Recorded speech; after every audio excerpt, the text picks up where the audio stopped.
આજે જન્માષ્ટમીનો દિવસ છે.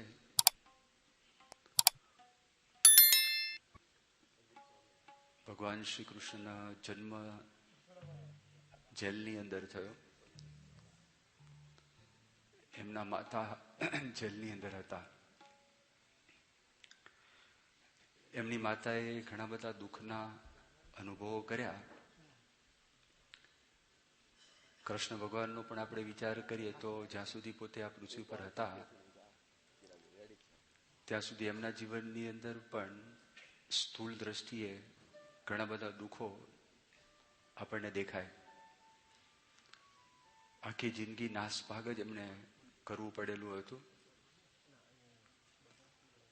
બાપા એક વખત એવું બોલેલા કે દેવકીજીના આંસુ ઠેઠ સુધી સુકાયા નહોતા. કહેવાય ભગવાનના માતા, પણ ભગવાનના માતાના ઘરે જ એક પ્રકારનું કષ્ટ, એક પ્રકારના દુઃખની વાત શાસ્ત્રની અંદર વર્ણન કરેલી છે. આ લોકનો ક્રમ કેવો છે કે એમાં જયારે કોઈ દિવસ જન્મ દિવસ આવે કોઈ વ્યક્તિનો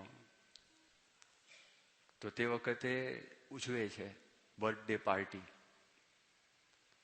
તો બર્થડે પાર્ટીની અંદર બધા લોકોને બોલાવે, ફુગા હોય, ડેકોરેશન્સ કરે, કેક બનાવે, કેન્ડલ્સ મૂકે, હેપી બર્થડે ટુ યુ બધા ભેગા થઈને ગાય, બધી મીણબત્તીઓ ઓલવી કાઢે, તાળીઓ પાડે અને બધાને જમાડે અને જમાડીને ઉત્સવ છે ઉત્સવ પૂરો કરે. આપણે ત્યાં આગળ એવી પ્રણાલિકા છે ઉપવાસ કરીને ઉજવે. શ્રીજી મહારાજનો જન્મ હોય કે રામચંદ્ર ભગવાનનો જન્મ હોય, કૃષ્ણ ભગવાનનો જન્મ હોય તો તે વખતે એ ઉપવાસ કરે છે અને ઉપવાસ કરીને સેલિબ્રેટ કરે. એમાં શરીરને કષ્ટ પડે, એમાં ઇન્દ્રિયો છે ઇન્દ્રિયોને પણ કષ્ટ પડે, મન છે મનને પણ કષ્ટ પડે. સહેજ ડિપ્રેશનનો અનુભવ એ માણસના જીવનની અંદર થાય. તો આ બધા પ્રસંગો જો આપણે જોવા માટે જઈએ તો એ પ્રસંગો જોતા આપણને એમ થાય છે કે ભગવાન પોતે આવ્યા હોય, ભગવાનના અવતારો આવ્યા હોય, ભગવાનના ભક્તો આવ્યા હોય, અથવા જો ભગવાનના માર્ગે જે કોઈ ચાલતા હોય એ લોકોના જીવનની અંદર શારીરિક દુઃખો કે માનસિક દુઃખો છે એ આવેલા છે. મુક્તાનંદ સ્વામીને શ્રીજી મહારાજે આ બધી વાતો કરેલી. મુક્તાનંદ સ્વામીને મહારાજે આ કૃષ્ણ ભગવાનની મેં તમને જે વાત કરી એ વાત પણ મુક્તાનંદ સ્વામીને કહેલી કે આ સ્વામી આ લોક છે, લોક દુઃખરૂપ છે. બળીરાજાનું આખું આખ્યાન છે એની પણ વાત કરેલી. જાગા ભગત પોતે હતા એ ગુણાતીતાનંદ સ્વામીના પરમ શિષ્ય હતા. જાગા ભગતને પણ ગુણાતીતાનંદ સ્વામીએ બળીરાજાનું આખ્યાન આખું વર્ણન કરેલું. મુક્તાનંદ સ્વામીને મહારાજે જે વાત કરી હતી એ બધી વાતો પણ એમને કરેલી. અને આ બધું સમજાવે કે આ લોકની અંદર આવું થાય. આપણે ત્યાં આગળ કેવું છે કે પ્રામાણિકપણે વાત થાય, આમ કોણીએ ગોળ ચોટાડવાની વાત ના આવે. દાખલા તરીકે સાધુ બનવાની વાત આવે તો સાધુ બનવાની વાતની અંદર પણ બાપાએ જેને જેને સાધુ બનાવેલા છે પણ એમને બહુ સ્પષ્ટપણે વાત કરેલી છે. 1973ની સાલમાં પરમ પૂજ્ય સ્વામીશ્રીના શુભ હસ્તે અમદાવાદની અંદર 56 વ્યક્તિને દીક્ષા આપવામાં આવેલી. 53 પાર્ષદી દીક્ષા હતી અને 3 ભાગવતી દીક્ષા હતી. પણ એ પહેલા દિવાળીના દિવસો હતા તો દિવાળીના દિવસોની અંદર ગોંડલમાં લગભગ 30-35 છોકરાઓ જે મહિના પછી સાધુ થવાના હતા ત્યાં ભેગા થયેલા હતા. અને ગોંડલમાં સભા મંડપની પાછળ એક નાનો આમ જગ્યા હતી જ્યાં બાપા સ્નાન કરવા માટે જતા અને થોડાક માણસો ત્યાં આગળ બેસી શકે એવી વ્યવસ્થા હતી. અને બાપા ત્યાં આગળ આવ્યા, બાપા બેઠા, છોકરાઓ બધા બેઠા હતા અને સ્વામી રાજી થયા કે બધા દીક્ષા લેવાના છે. બહુ પ્રસન્ન થાય. ઘણી બધી આજ્ઞાઓ છે, ઘણી બધી આજ્ઞાનું પાલન કરે તો સ્વામીનો રાજીપો થાય છે. પણ એવું જોવામાં આવે છે કે જે હિંમત કરી સંસારનો ત્યાગ કરી અને ભગવાનની ભક્તિ કરવા માટે એ કાયમ માટે પોતે ભગવાનના ચરણે સમર્પિત થઈ જાય, તો એવી જે વ્યક્તિ હોય અને એવા નિર્ણય કરેલા હોય કે વિશિષ્ટ રાજીપો મોટા પુરુષ બતાવતા હોય, એવું આપણને ઘણી બધી વખત એ જોવામાં આવ્યું છે. યુવકોને સ્વામી વાત કરી, એમણે આશીર્વાદ આપવાની શરૂઆત ન કરી. એમણે વાત કરી કે તમે બધા વાત કરો. એટલે અમુક યુવકોએ વાત કરી. શ્વેત વૈકુંઠ સ્વામી, રાજેન્દ્રભાઈ દેસાઈ, એમણે થોડી વાત કરી. જ્ઞાનેશ્વર સ્વામી, એમનું નામ બંકિમભાઈ ટાંક, એમણે થોડીક વાત કરી. યજ્ઞચરણ સ્વામી, મારકંડ પટેલ, એમણે થોડીક વાત કરી. બીજા એક બે યુવકોએ વાત કરી. એ બધી વાત ચાલતી હતી અને એ વાતની અંદર બે મહત્વની વાતો એ બાપા તે વખતે બોલેલા. અને એમાં યજ્ઞચરણ સ્વામી જે વર્ણન કર્યું, યોગીજી મહારાજની બોધકથાના આધારે એમણે વાત કરી, જોડિયા પારેવાની વાત કરી. ટ્રેન્ડ બધા ડવ્સ, ટ્રેન બર્ડ્સ, પિજન્સ, એ લોકોને ટ્રેનિંગ આપી હોય. અહીંયા ટોરોન્ટોની અંદર કેવી રીતે બર્ડ શો છે, અને બર્ડ શોમાં નવાઈ લાગે કે આ કેવી રીતે એના માલિકની આજ્ઞા પ્રમાણે કરે છે. પણ આ વાત યોગીજી મહારાજ કરતા કે એને બરોબર ટ્રેનિંગ આપેલી હોય તો એનો માલિક છે ને એ બધા ડવ્સને છૂટા મૂકી દે. પોતાની પાંખમાં જેટલું બળ હોય એટલા પારેવા ઊંચે જાય અને પાંખ બીડી અને ત્યાંથી પડતું મૂકે. અને એને વિશ્વાસ છે કે મારો માલિક એ મને ઝીલી લેશે, મને આંચ આવવા નહીં દે. તો ઘણા બધા લોકોએ વાત કરી, પણ આ વાત પ્રમુખ સ્વામી મહારાજે પકડી. અને આ વાત ઉપરથી સ્વામી નિરૂપણ કરવા લાગ્યા અને કહેવા લાગ્યા, આધ્યાત્મિક માર્ગની અંદર પણ આવું છે કે પેલા એક પક્ષી છે, તો પક્ષીને પણ એવો વિશ્વાસ છે કે મને મારા માલિક છે એ ઈજા નહીં થવા દે.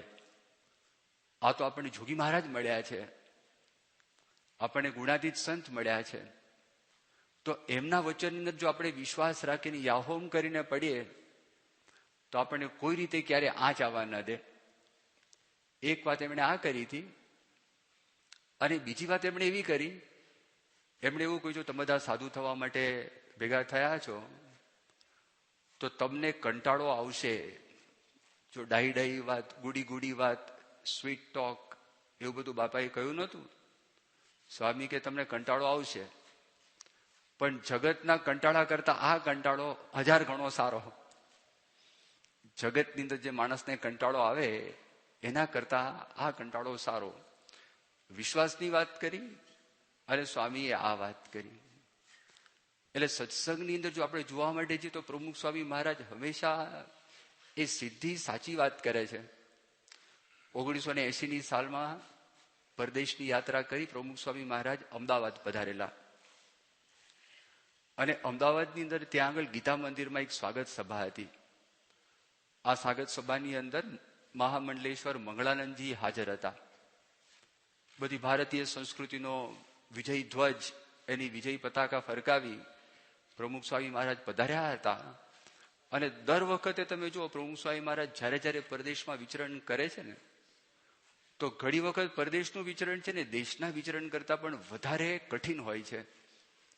અહીંયા આગળ કોઈ જોવા માટે, ફરવા માટે ક્યારે પણ પ્રમુખ સ્વામીના બધા જ્યારથી 1974થી સ્વતંત્રપણે યોગી બાબા ધામમાં ગયા પછી એ પોતે અહીંયા આગળ આવેલા છે, ત્યારથી તમે જુઓ, કાં તો દીક્ષા હોય, કાં તો મંદિર હોય, કાં તો સાંસ્કૃતિક ઉત્સવ હોય, અને જ્યાં એમનું એક જ ક્રમ હોય, કોઈ પણ મંદિર હોય, આપણને દેખાય કે પ્રમુખ સ્વામી મહારાજ હમણાં અહીંયા આગળ ડાલસથી પ્રમુખ સ્વામી મહારાજ સેન હોસે પધારેલા છે.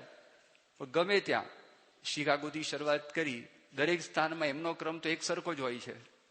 એ પોતે હોય પોતાના રૂમની અંદર, સવારના પોરમાં જાગ્રત થાય, જાગ્રત થઈને ઠાકોરજીના દર્શન કરવા માટે આવે, પૂજા કરે, પૂજા કરીને પોતે જાય ત્યાં આગળ, અલ્પાહાર કરીને હરિભક્તોની મુલાકાત કરે, એ પત્રલેખન કરે, મીટિંગ કરે, બપોરે પછી ઠાકોરજી જમાડે, રિપોર્ટિંગ સાંભળે, 3 ટાઈમ રિપોર્ટિંગ સાંભળે. એક જ ક્રમ, બીજો કોઈ ક્રમ નથી. દેશ હોય કે પરદેશ, એમાં કોઈ ફેરફાર નથી. પણ આપણે વાત એ કરતા હતા, પણ આ ભારતીય સંસ્કૃતિના મૂળભૂત જે પાયાઓ છે, તો એ પાયાઓને પુષ્ટિ થાય એના માટે જ એમનું વિચરણ છે. તો બરાબર છે, વિજય પતાકા લહેરાવી અને પ્રમુખ સ્વામી મહારાજ અમદાવાદ પધારેલા. અને ત્યાં આગળ મહામંડલેશ્વર મંગળાનંદ સ્વામીએ તો બહુ ગુણાનુવાદ ગાયા. બાપા તે વખતે શું બોલ્યા? ભારતીય સંસ્કૃતિની વાત કરી, ઘણી બધી વાતો કરી. એમાંથી એક વાત એમણે એવી કરી કે ભારતીય સંસ્કૃતિ આપણને એવું શીખવાડતી નથી કે જીવનમાં દુઃખ નહીં આવે. ભારતીય સંસ્કૃતિ એવું શીખવાડે છે કે દુઃખનો સામનો કેવી રીતે કરવો, એનો પ્રતિકાર કેવી રીતે કરવો, એનું જ્ઞાન છે આપણને ભારતીય સંસ્કૃતિ આપે છે. આ વાત સ્વામીએ કરી. વરસાદ છે ને, વરસાદ બંધ ના થાય, પણ વરસાદનું આયોજન વ્યવસ્થા થઈ શકે. છત્રીની વ્યવસ્થા થાય, રેઇનકોટની વ્યવસ્થા થાય, માથે ટોપીની વ્યવસ્થા થાય, પગમાં રબર શૂઝની વ્યવસ્થા થાય, ગમબૂટની વ્યવસ્થા થાય કે જેને કરીને આપણા કપડાં પડલે નહીં. પણ કોઈ માણસ આવીને એમ વાત કરે કે વરસાદ જ ન પડે એવી વ્યવસ્થા કરી આપો, એ તો પેલા રાજાએ આજ્ઞા કરી એના જેવું થાય કે આખી પૃથ્વીને મઢી દો ચામડાથી કે કોઈને કાંટો જ ના વાગે. એટલે પેલા વજીરે કીધું, ભાઈ એના કરતા તારા પગની અંદર જોડા પહેરી લે, તો તું જ્યાં આગળ પગ મૂકીશ તો તને કાંટો નડશે નહીં. આ એક અલૌકિક અદ્ભુત વાત આપણે જો પરંપરામાં જોતા આવીએ છીએ તો આપણને આ વાત છે એ વાત આપણને પ્રાપ્ત થાય છે. તો કઈ સમજણ આપે છે? આમ સમજણ થોડી છે અને આચરણમાં એક દિવસ મૂક્યા સિવાય છૂટકો નથી. અને એમાંની એક વાત જન્માષ્ટમીના દિવસે જ ભગવાન સ્વામિનારાયણ પોતે કરે છે સારંગપુરની અંદર. સંવત 1877 વર્ષ છે અને એ વર્ષમાં ભગવાન સ્વામિનારાયણ સારંગપુરની અંદર બિરાજમાન છે. એટલે જન્માષ્ટમીનો દિવસ છે અને જન્માષ્ટમીના દિવસે ભગવાન સ્વામિનારાયણ છે ત્યાં આગળ બેઠા છે. સંતો અને હરિભક્તો એમની સામે બેઠા છે. એટલે તે વખતે સ્વયં પ્રકાશાનંદ સ્વામી એ સ્વામિનારાયણ ભગવાનને એક પ્રશ્ન પૂછે છે.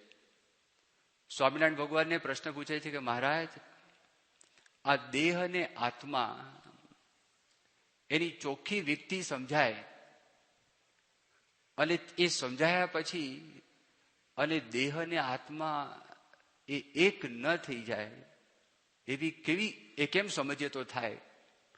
આવો પ્રશ્ન સ્વયં પ્રકાશાનંદ સ્વામી સ્વામિનારાયણ ભગવાનને પૂછે છે. આ જો મૂળભૂત આધ્યાત્મિકતાની જયારે આપણે વાત કરીએ ને, આધ્યાત્મિકતામાં આપણે ઘણું બધું જોઈએ છે. માળા છે, પૂજા છે, ભક્તિ સંબંધી વાત છે, આ બધી જ વાત છે. પણ શ્રીજી મહારાજ આ લોકની અંદર પધાર્યા. આ લોકમાં મહારાજ પધાર્યા તો મહારાજને આપણને આ આત્મજ્ઞાન આપવું છે. અને તમે જુઓ પ્રમુખ સ્વામી મહારાજ પણ જેટલા જ મોટા મોટા ફંક્શન થાય એ દરેક ફંક્શનની અંદર આ બીજ છે ને એ બીજ લાવે છે. શ્રીજી મહારાજના સંતો તો સમર્થ હતા, બહુ મોટા મોટા જબરજસ્ત સંતો હતા. અને સંતોએ જે કામ કર્યું એ કામનો આપણે વિચાર કરીએ તો આપણા મનની અંદર એમ થાય કે ઓહો, આ કામ આપણાથી બની શકે નહીં.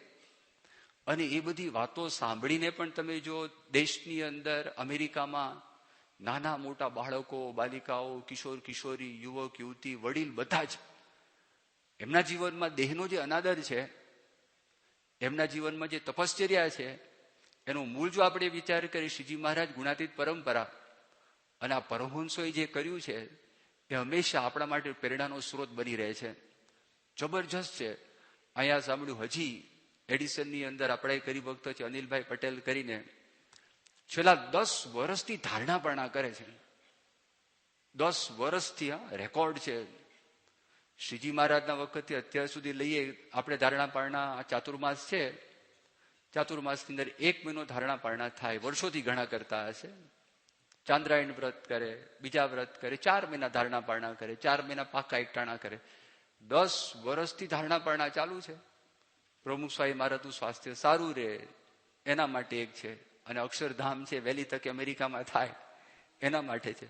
પોતા માટે તો છે નહીં. શુભ સંકલ્પ કરે તો મહારાજના પરમહંસો જે હતા તો એમને ત્યાં આગળ શ્રીજી મહારાજ પૂછે છે, બોલો તમારામાંથી આત્માનંદ સ્વામી જેવા કોણ છે? એ હોય તો ઉભા થાવ. અને એમાં બધા સંતો ઉભા થઈ ગયા અને મહારાજે કે મહારાજ તમે કહો શું ના થાય? તમે જો કહો તો આંખે કરીને મટકું છે ને ના ભરીએ, સ્થિર કરી નાખીએ આંખ. બહુ ડિફિકલ્ટ છે, અતિ ડિફિકલ્ટ. આ આંખ એવી વસ્તુ છે તો ગુણાતીતાનંદ સ્વામી એમની વાતોમાં લખ્યું છે કે રાજા પ્રજાની રક્ષા કરે છે, માતા પિતા માવતર છે એ છોકરાની રક્ષા કરે છે, હાથ છે એ કંઠની રક્ષા કરે છે, પાપણ છે ને એ આંખની રક્ષા કરે છે. હવે ક્રમ તમે જો, સિક્વેન્સ જો. રાજા ક્યાં બેઠો હોય? દૂર. એ પ્રજાની રક્ષા કરે, ટાઈમ લાગે. એની નજીકમાં કોણ છે? ઘરમાં માવતર, મા બાપ અને દીકરા. તો એ દૂર છે, રક્ષા કરવામાં વાર લાગે. હાથ ક્યાં છે? આપણી પાસે જ છે. કોઈ આપણે મારવા આવે તરત હાથ આપણે ધરી દઈએ. અને આંખ રિફ્લેક્સ એક્શન, ઓટોમેટિક, ફટ દઈને થઈ જાય, ઓટોમેટિક થઈ જાય. એક વખત પ્રમુખ સ્વામી મહારાજ સ્નાન કરતા હતા, બધા યુવકો સ્નાનમાં સેવામાં જોડાયા હતા. બાપા કે બોલો બધા કંઈક વાતો વતનામૃત. ઋષિ સ્વામી આ વાત બોલ્યા કે ભગવાન છે પોતાના ભક્તની રક્ષામાં બેઠા. તે કેની પેઠે? જેમ રાજા છે પ્રજાની. આ આખી વાત હું બોલ્યો ને એ વાત બોલ્યા. આ ચાર પ્રસંગ, આ ચારે ચાર કમ્પેરિઝન્સ છે, આ ચારે ચાર એનાલોજીસ કહેવામાં આવે. આ પ્રમુખ સ્વામી મહારાજે ચારમાંથી એક પસંદ કર્યું. સ્વામીએ ઋષિ સામું જોયું અને એની સામે જોઈને કીધું, ઋષિ આ આંખની રક્ષા કેવી રીતે થાય છે? પાપણ કેવી રીતે કરે છે? આમ જોઈ જ રહ્યા. એમણે કીધું, બાપા ઓટોમેટિક રિફ્લેક્સ એક્શન છે, મગજ સુધી સંદેશો પહોંચતો જ નથી. આપણી સ્પાઇનલ કોર્ડ છે ત્યાંથી જ ફટ દઈને સંદેશો મળી જાય છે, સેન્ટ્રલ નર્વસ સિસ્ટમમાંથી ધડાકો થાય છે, ત્યાંથી પહોંચી જાય છે, કે ઓટોમેટિક રક્ષા કરે. અને તે જ વખતે બાપા હસતા હસતા કે ભગવાન છે ને પોતાના ભક્તોની ઓટોમેટિક રક્ષા કરે છે, એ રાહ જોવી પડતી નથી. ભગવાન આવા જ એ મટકું છે, રિફ્લેક્સલી કામ કરે છે, ઓટોમેટિક કામ કરે. તમારે એને સ્થિર કરવાનું છે, સ્થિર કરવાનું. આમ નામ સ્થિર થઈ જાય, કોઈ ના હોય તો માખી ઉડે, કોઈક આમ થાય તેમ થાય, પણ એમાં સ્થિર રાખવાનું છે. તો પરમહંસોમાં બળ છે. પરમહંસો કે મહારાજ તમે કહેતા હોય તો અમે આંખે કરીને મટકું ના ભરીએ, તમે કહેતા હોય તો ખાવાનું છોડી દઈએ, તમે કહેતા હોય તો પાણી બંધ કરી દઈએ, તમે કહેતા હોય તો આસન વાળીને બેસી જઈએ, એમાં ફેરફાર ના કરીએ, તમે કહેતા હોય તો આ હિમની અંદર અમારું શરીર છે ને ગાળી નાખીએ, તમે કોને શું ના થાય? મહારાજ બહુ રાજી થયા. મહારાજ કે હું પણ એવું માનું છું અને હું પણ એવું જાણું છું કે તમે બધા જ એક એકથી અધિક છો અને આત્માનંદ સ્વામી જેવા છો. પણ હું તમને એક વાત કહું, તમે માનો. આ જન્માષ્ટમીને દિવસે મહારાજ વાત કરે છે, હું તમને કહું છું એ માનો. માનો ચૈતન્ય રૂપ તમારું, દુઃખ રૂપ દેહ તેહ ન્યારું. માનો ચૈતન્ય રૂપ તમારું, તમારું અસલી સ્વરૂપ છે એ આત્મા છે, એવું તમે માનો. આ વાત શ્રીજી મહારાજ પરમહંસોને કહે છે. બહુ વિચાર કરવા જેવી બાબત છે. આ કેટલી બધી મહત્વની વાત છે. આપણે અહીંયા આગળ આવ્યા, બહુ મહેનત કરી. આપ બધા આત્મા રૂપે જ વર્તેલા છો, બાપાની આજ્ઞાથી બધું કામકાજ કરેલું છે. આટલું ભવ્ય જબરજસ્ત મંદિર બનાવેલું છે, અને 90,000 સ્ક્વેર ફીટની અંદર આ 2 વર્ષમાં તમે લોકોએ ઊભું કર્યું. જે જૂનું હતું 30,000 સ્ક્વેર ફીટમાં હતું, પણ આ પણ એક બહુ જ મોટું કામ કર્યું છે. આમાં ઉજાગરા, ઉપવાસ, તપ, આ છે તે છે, બધું જ કરેલું છે. તો એમને આ શ્રીજી મહારાજ એક આ વાત સમજાવે છે. બીજું તમે વિચાર કરો, મહત્વની વાત, કેવી વાત છે, અગત્યની વાત, કે જયારે 1985ની સાલમાં પ્રમુખ સ્વામી મહારાજે અમદાવાદની અંદર એક ભવ્ય ઉત્સવ કર્યો, ગુણાતીતાનંદ સ્વામી દ્વિજન્મ શતાબ્દી મહોત્સવ. અને એ ઉત્સવ જે થયો હતો ને 1981માં પહેલો થયો, એમાંથી પણ લોકો બહુ પ્રભાવિત થયા. 1985માં એના કરતા પણ સારો થયો ક્વોલિટીની દ્રષ્ટિએ. પહેલો ઉત્સવ હતો 37 ડેઝ માટે, બીજો ઉત્સવ થયો એ 59 ડેઝ માટે ઉત્સવ થયો, 59 દિવસનો ઉત્સવ થયો. એ ઉત્સવ થયો, લાખો લોકો ત્યાં આગળ આવ્યા, ભવ્ય સ્વામિનારાયણ નગર થયું. એક વર્ષની છોકરાઓ રજા લઈ લીધેલી, કપાતે પગાર નહીં, ના પાડે, નોકરી છોડી દીધેલી હતી, વાંધો નહીં. અને અહીંયા આગળ જે બધા ભણીના ગળેલા બધા નાનામાં નાની સેવા કરે છે, એમ ત્યાં આગળ પણ ગટર સાફ કરવાની હોય, જમીન સાફ કરવાની હોય, તડકો હોય, વરસાદ હોય, ગમે તે હોય, ઠંડી હોય, પણ કામ કરવાનું. મોટા મોટા માણસો પણ કામ કરવા માટે લાગી ગયા હતા. એ તમે જુઓ ઉત્સવ. આવ્યા ચિદાનંદ સ્વામી ઋષિકેશથી આવેલા, એમણે કહ્યું ઇન્ટરવ્યુની અંદર કે you seem to excel upon your previous work. તમે જે કંઈ કામ કરો છો એ કામમાં પણ તમે આગળ વધી અને સારામાં સારું કામ કરો છો. એમણે એક વાત કરી, એ બધું બધા રાજી થયા. ચિન્મયાનંદ સ્વામી આવ્યા તો ચિન્મયાનંદ સ્વામી પ્રસન્ન થઈ ગયા કે સબ કિસને બનાયા. બાપાના ઉતારામાં પ્રમુખ સ્વામી કે ભગવાનને બનાયા. તે હસવા લાગ્યા કે ભગવાનને કાં બનાયા, આપને બનાયા. બાપા કે નહીં નહીં, ભગવાનને બનાયા, ભગવાને આ કામકાજ કર્યું છે. એવું જેલસિંહ ખુશ થઈ ગયા, એટલા બધા રાજી થઈ ગયા જેલસિંહ. એ જેલસિંહ આવેલા હતા, સર્વાઇકલનો પ્રોબ્લેમ હતો, કેટનો પ્રોબ્લેમ હતો, એટલે પોલીસ કમિશનરે સ્પેશિયલ ઇન્સ્ટ્રક્શન્સ મૂકે. Zail Singh president of India, ex president. હવે એને આવ્યા, એને કીધું કે નહીં, એક્ઝિબિશનમાં આટલું જ ચાલશે. અમે કીધું એક્ઝિબિશન મોટું છે તો પુટ અ બેરિકેડ, ત્યાં બેરિકેડ મૂકી દો, એ આગળ ના જઈ શકે. તો કે સારું. એ સ્પીચ તૈયાર કરીને આવ્યા જેલસિંહ, 7 મિનિટની સ્પીચ. તારીખ 12 હતી, 12મી ડિસેમ્બર હતી, 12 વાગ્યા હતા. અને 12 ગાડીઓ લઈને આવેલા, ગાડીઓ પણ 12 હતી, ગાડીનો નંબર પણ 12 હતો. એક કોઇન્સિડન્સ થઈ ગયું. એ ત્યાં આગળ આવેલા અને પછી જેવા દાખલ થયા, પ્રદર્શન જોયું. પોલીસ કમિશનર જા કરીને હતા, એ બાજુમાં હતા. એને કીધું બસ પ્રદર્શન ઇતની હે, આટલું જ પ્રદર્શન, એક્ઝિબિશન ઇઝ સો શોર્ટ. હવે કે તો ના તો પડાય ને, આપણે કહ્યું ના ના છે ને, ઘણું છે. તો મુજે સબ દેખના હૈ, I want to C everything. તો કે પધારો. અને ઓલો ધુઆ પુઆ થાય, પણ આ પ્રેમથી. પ્રેસિડેન્ટને કોણ કે, એ તો રાજા કહેવાય. તો પ્રેસિડેન્ટ બધું જ જોવા લાગ્યા, સંપૂર્ણપણે શાંતિથી જોયું. અને જોઈને પછી ઉપર આવ્યા અને ઉપર આવીને પગથિયા ચડ્યા, પગથિયા ચડીને બેઠા, પ્રવચનની શરૂઆત કરી. કાગળિયું બાજુમાં મૂકી દીધું. એટલે બધાને થયું કે હવે 7 મિનિટમાં પૂરું ના થાય આ પ્રવચન. આ બાજુમાં મૂકી દીધું. તો જ્ઞાની જેલસિંહ. અને શરૂ કર્યું, જબરજસ્ત પ્રવચન કર્યું એકદમ, કે પ્રમુખ સ્વામી में अहंकार नहीं है, न काम न क्रोध न लोभ न भय. प्रमुख स्वामी में कुछ भी नहीं है, इनको सरकार की जरूरत नहीं है, लेकिन सरकार को इनकी जरूरत है. આ બધી વાતો એમણે બહુ કરી. અને રાજી થઈ ગયા. પછી પ્રાઇવેટ મીટિંગ થઈ અને મીટિંગમાં સ્વામીને વાત કરી કે કૈસે હુઆ સ્વામી, કે આ બધા સંતોએ કર્યું છે, આ સ્વયંસેવકોએ કર્યું છે, આમણે કર્યું. નહીં સ્વામીજી, ये सब तो बल्ब है, बल्ब. आप करंट है, आप करंट, ये सब तो बल्ब है. એ પણ બોલ્યા. બહુ બધા જે કોઈ આવ્યા, ગોઈપુરિયા કરીને આવેલા, એક બહુ મોટા ડેના બેંકના એ એક્ઝિક્યુટિવ ડિરેક્ટરની ચેરમેન હતા. ફ્રેન્ડ્સ કોર્નર જોયો. ફ્રેન્ડ્સ કોર્નર જોઈને વાત કરી કે where in the world is the need for animosity. આ તમે જુઓ, if you can make this virtues your friends, there is no need for animosity. આ દુનિયામાં વેરભાવની ક્યાં જરૂર છે? એક આવ્યા, બજાજ સાહેબ આવ્યા, પહેલું જ વાક્ય બોલ્યા રામકૃષ્ણ બજાજ કે સુના તો થા લેકિન દેખા આજ. એટલે કહેવાનું સતો ઢગલા બધા પ્રસંગો છે. એ બધું પત્યું. બધા સ્વયંસેવકો, 10,000 સ્વયંસેવકોએ સેવા કરી. ઓલા રામલાલ પરીકે એક વાત કરી. રામલાલ પરીખ ગુજરાત વિદ્યાપીઠ છે અમદાવાદમાં, અને ગાંધીજીની સંસ્થા છે.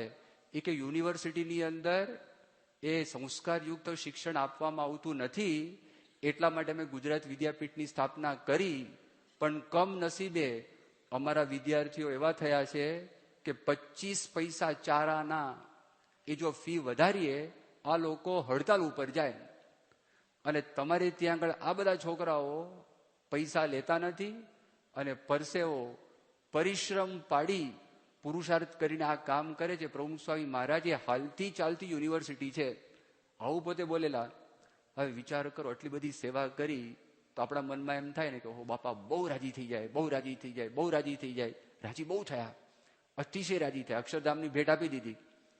પણ છેલ્લે દિવસે જન્મદિવસ હતો અને મોહન સ્વામી એક મોટું એક પુસ્તક લઈને ગયા. બાપાના આશીર્વાદ, બાપા કંઈક લખે સ્વયંસેવકો માટે.